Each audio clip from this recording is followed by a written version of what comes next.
Do you hear that? That's the Infiniti QX50's way of saying hello, as it unlocks the door for you and invites you inside.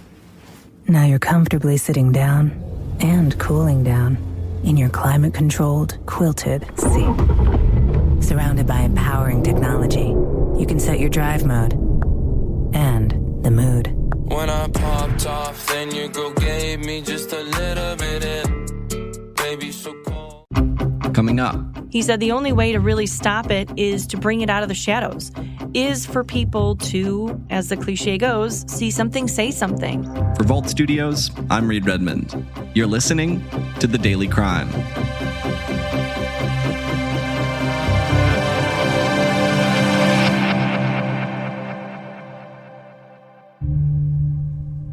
Last month, investigators say 13 dogs had to be rescued from a home in Missouri after police found an alleged dogfighting ring. Your horror's over.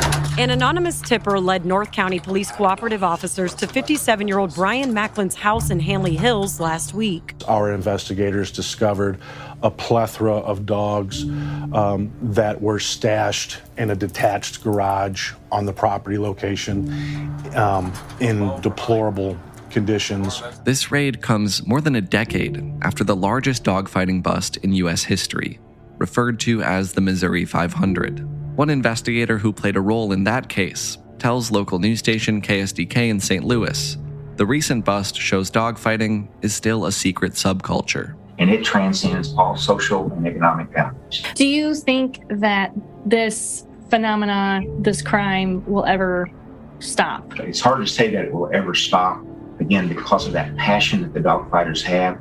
But if more people report what they see, it certainly can be curtailed. Science proves your best sleep is vital to your mental, emotional, and physical health. The Sleep Number 360 smart bed senses your movements and automatically adjusts to help keep you both effortlessly comfortable. And it's temperature balancing, so you stay cool. So you're at your best for yourself and those you care about most. Life-changing sleep, only from Sleep Number. And now the Queen Sleep Number 360 C2 smart bed is only $9.99, plus special financing, only for a limited time. To learn more, go to sleepnumber.com. Special financing subject to credit approval. Minimum monthly payments required. See store for details. Christine Byers is joining us from local news station KSDK in St. Louis. Christine, thanks for joining us once again. Thanks for having me.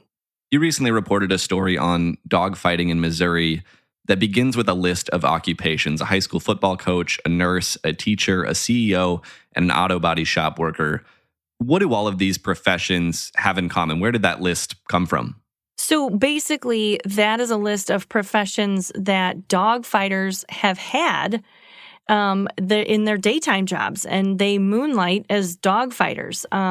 They were all arrested in a historic case in Missouri known as the Missouri 500 about 12 years ago. And now we are adding an auto body shop worker to that list.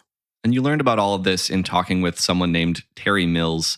Tell us about Terry. What's his background look like? Sure. So Terry Mills was a police officer for his career. And back in 2008, 2009, he was with the Missouri Highway Patrol.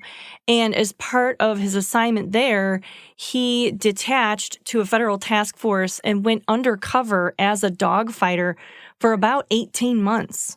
What did he tell you about that experience? What was that like to be undercover kind of in that secretive world? He said that it definitely was a secretive world, a total subculture is the way he put it. It was just such a secretive subculture, and it stayed in the shadows. And he said that, dog fighters are just driven by ego and greed, and those are basically tied for first place as far as a motive goes in this subculture. They strive to have a bloodline, a championship bloodline, which in the dogfighting world means a dog that has won 3 to 5 fights in a row. And they will it's like an addiction for them. They'll do whatever it takes to, even if they have no money. He said they'll do whatever it takes to get their dog to have a championship bloodline. These dog fighters obviously do consider these dogs valuable, and will do whatever they can to get them back. Basically, he said he recalled an example of them going to make an arrest on a dog fighter, and that the wife met them at the door and said, "I'm so glad you're here." he buys food for the dogs, but he won't feed his kids. Mills played a role in this 2009 bust you mentioned, the largest dogfighting bust in not just the history of Missouri, but the history of the entire country. What were the details of that case? Exactly. So the undercover operation that he was part of apparently also spanned 4 states, but Missouri and Illinois were definitely the base of the operation. And when they took down the dogfighting ring, they seized over 400 pit bulls as part of that. And then they had over 20 pregnant females who gave birth to 153 puppies. So then it became known as the Missouri 500 case. Going back to that list of occupations we talked about at the start, you mentioned that auto body shop worker was recently added to that list. Talk about that case, that recent bust in St. Louis County. Exactly. So there was an anonymous call to a police department in North St. Louis County. A neighbor was concerned about seeing a pit bull tied to a tree, which chained to a tree, actually, all the time. The neighbor said that it never seemed like the dog was let inside or given, adequate food and nourishment and everything else. So that's sort of how it started. And then police went to the address, went to do, welfare check on the animal and everything. And while they were there, they heard dogs barking and crying and a bunch of noise coming from a very small garage on the property. And they were able to get inside there and found a total of 13 dogs that were kept in terrible conditions inside this very small garage, cages stacked up on one after the other, no light inside there, very little light, actually, just like one light bulb. But it was very dark in there, very hot in there, and there was just a lot of injuries to the animals. Multiple dogs had marks, scars, injuries that are consistent with dog fighting. Some of them were emaciated, and at one point during the bust, one of the officers said to the dogs, "Your horror is over." Tonight, a man faces charges after police rescued 13 dogs from his home. When you talk to Terry Mills about this recent bust, I mean, this is someone who's dedicated a huge portion of his career to investigating dogfighting.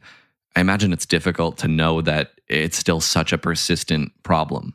Yeah, I mean, he retired from the Highway Patrol after that investigation and actually went on to work for the ASPCA. And his title with the ASPCA is Director of Blood Sport Investigations.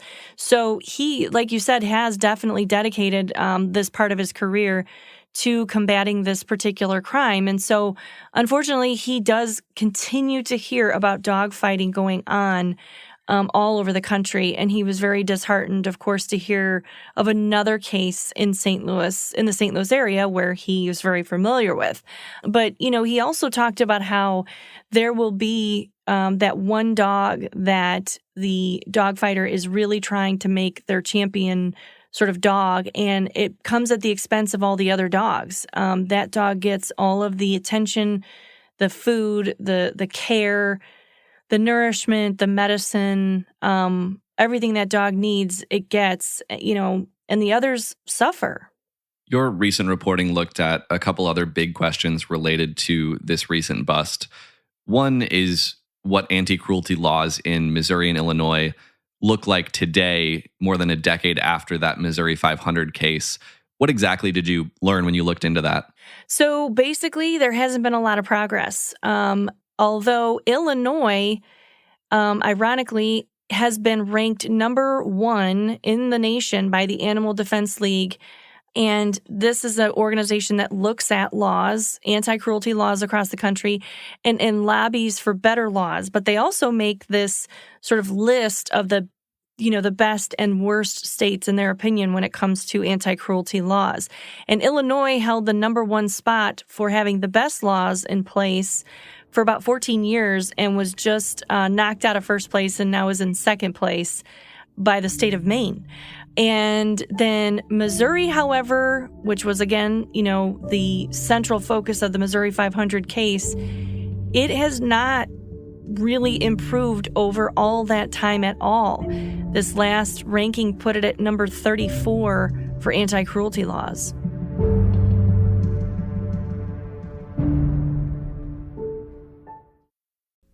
This episode is brought to you by Peacock, presenting the original limited series A Friend of the Family, based on the true story of the Jan Broberg kidnappings. From Nick Antosca, executive producer of The Act and Candy, and Eliza Hittman, director of Never, Rarely, Sometimes, Always, comes a dark and compelling look at the harrowing story through a new lens.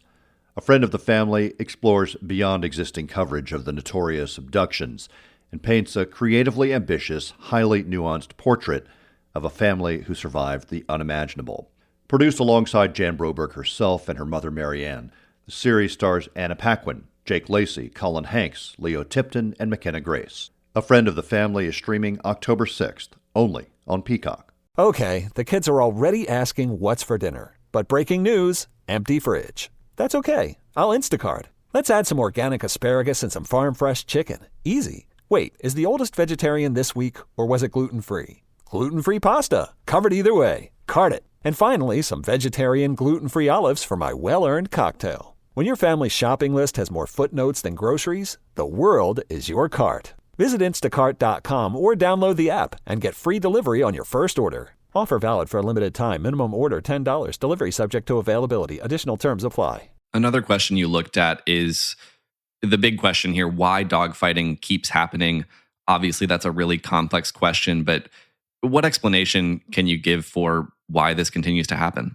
I posed that question to Terry Mills. I said, after all this time and the investigations and the efforts and everything, why does this keep happening? And he basically said it's because these people are driven by ego and greed. Why do people like this? It's all about money, like most crimes. It's about money. But in this particular crime, ego is a very close second.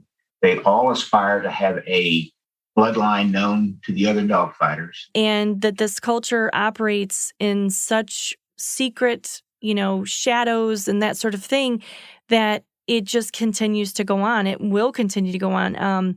It is a long-standing phenomena. And he just said that, we just have much more awareness about the issue going on, which is great because he said the only way to really stop it is to bring it out of the shadows, is for people to, as the cliche goes, see something, say something. Like they call it the STL 13 case, the case that I referenced earlier with the 13 dogs that were recently taken out of a dogfighting operation here in St. Louis. That, like we said, that case began with a neighbor calling the police out of concern for a dog chained to a tree. And that led to the, discovery of 13 total dogs there. So it really is a matter of trying to take this out of the shadows and expose it, and people need to call police. What are some other signs of a dogfighting operation that we can all keep an eye out for when we're out in our own neighborhoods? Sure. So Terry Mills said that there are a couple of obvious signs that it is going on. Certainly a lot of pit bulls coming and going, very loud gatherings on a Friday or Saturday night where you don't necessarily hear the dogs, but you hear a lot of people yelling. Also, dogfighting yards typically have sort of modified exercise equipment, treadmills especially, that are used for the dogs. There's also ropes tied to tree limbs where they will have the dogs bite onto these ropes and hang there. And basically that's to strengthen their jaws. So they will do that as well. And then there are stands which are called breeding stands where basically they can lock a female dog into place. And so she won't attack the male dog that is brought to breed with her, and then vice versa, that the male dog cannot attack her, because most often both of the dogs are fighting dogs that are mated like that. Sort of odd-looking contraptions that dogs can be locked into. So also another part of the dogfighting yard, another obvious sign is a very high privacy fence, usually, with a lot of overgrown vegetation. Again, these people don't want to be seen. They don't want to be exposed. So, it might be kind of hard to actually see all these things as well. What happens to the dogs following a bust like the recent STL 13 case? It's a very unfortunate tale because you you hear about the bust and you think, oh, thank goodness these dogs are rescued. You know, it's over for them. But, you know, it's just beginning in a lot of ways as well. You just have rescue groups that are out there trying to do the best that they can. I'm just checking her ears, looking at her teeth, feeling her body. It's more mental. It's what you can't see that is going to be tough on her. This pit bull is one of the STL-13. It's a name a Missouri rescue group gave the dogs seized from a dogfighting ring in North St. Louis County on September 6th. She's pretty shut down at this point. The I-team caught up with her and 2 other pit bulls at the rescue shelter. A couple of bite marks here. He's got a nice one on his eye. They just kind of got to do what they can, because most of the dogs go to a government animal control type of facility right off the bat. And then from there, rescue groups can try to get involved and take as many dogs as they can. So far, the 3 that we've taken have presented to be very scared, not aggressive, but they have not had a chance to decompress yet. So anything is still possible. They're far from fine. There's no happily ever after. But these dogs come with a whole host of issues. A lot of them have never had proper veterinary care. You know, you talk about fleas, mange, parvo, all kinds of medical issues. Tick-borne illness was a big issue for the dogs in the STL-13 case. But Terry Mills and the ASPCA also have some infrastructure in place where they can come in after a dogfighting bust is made and coordinate care for these dogs. In this particular case, they are getting involved. After our story aired, I sort of put Terry Mills in touch with the rescue group that's working on the case. And so they're getting some of the other dogs out of the shelter. And, you know, I asked the rescue group and I asked Terry Mills, are some of these dogs just beyond saving? I mean, a dog fighting pit bull is a big concern, a big worry. And both of them said, you know, every dog they believe can be saved. The problem with a dog fighting dog is the amount of time and effort it takes to sort of rewire their brains. Can these dogs be saved? I'm not saying they can't be saved with enough money and time, but rarely does any organization have that kind of money and time. We're talking years of intense, like, working with them one-on-one, trying to earn their trust, and it's just not possible in some cases. You know, Terry Mills said he knows of several examples of dogfighting dogs who are in the care of people that are just determined to save them, and they've been in these, you know, cages and shelters for years, and that not enjoying a typical dog's life with a family. So, you know, they don't want to say that some of these dogs cannot be saved, but it is a very significant challenge. In this recent STL-13 case, a 58-year-old man named Brian Macklin is facing a laundry list of charges. Can you walk through what charges he's facing and what's next in that case? Yes. So he is facing 1 felony charge, and the rest are misdemeanors. And he has been let out on bond, and he is expected to appear in court in October. Christine Byers with KSDK in St. Louis. Thanks as always for coming on. Thanks so much for having me. And thank you for listening to this episode of The Daily Crime. We're here with a new one every day of the week, Monday through Friday, so make sure you're subscribed to or following the podcast wherever it is you're listening right now. If you're trying to figure out what to listen to next, you can head over to vaultstudios.com for a full list of our shows that includes our weekly podcast, True Crime Chronicles, also co-hosted by me and Will Johnson. That'll do it for this one. Until next time, for Vault Studios, I'm Reed Redmond.